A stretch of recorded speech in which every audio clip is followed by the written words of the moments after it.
కొత్త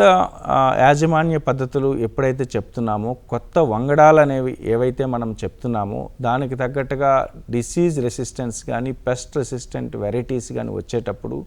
so fertilizers consumption తగ్గించేటట్టుగా natural farming ఏదైతే ఉందో, న్యాచురల్ ఫార్మింగ్ని చాలా ఎక్కువగా ప్రమోట్ చేస్తున్నాం కాబట్టి, దానివల్ల ఫెర్టిలైజర్ కన్జంప్షన్ పొల్యూషన్ తగ్గడంతో పాటుగా సో సస్టైనబుల్ అగ్రికల్చర్ రావడానికి తగ్గట్టుగా అన్ని విధాలుగా మనము ఈ అభియాన్ ద్వారా చెప్పగలుగుతున్నాం కాబట్టి,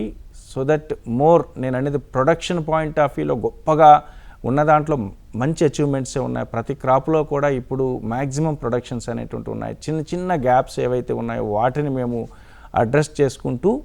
తర్వాత మోర్ అండ్ మోర్ సస్టైనబుల్ అగ్రికల్చర్లో న్యాచురల్ ఫార్మింగ్కి సంబంధించిన దాంట్లో పొల్యూషన్ తగ్గే విధంగా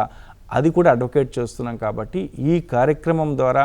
ఫెర్టిలైజర్ కన్జంప్షన్ తగ్గించేటట్టు, పెస్టిసైడ్ కన్జంప్షన్ తగ్గించేటట్టు, తర్వాత ఇంటిగ్రేటెడ్ మేనర్లో కంట్రోల్ చేసేటట్టుగా, తర్వాత కొత్త వంగడాలు కొత్త రకాలు అనేటువంటి వచ్చినప్పుడు ఖచ్చితంగా ఇప్పుడు మెయింటైన్ చేస్తున్నటువంటి ఆ ప్రొడక్టివిటీ ఏవైతే ఉందో దాన్ని లెవెల్ మెయింటైన్ చేయగలిగేటట్టుగా ఈ కార్యక్రమం, ఈ విస్తరణ కార్యక్రమం ఖచ్చితంగా ఉపయోగపడుతుందండి.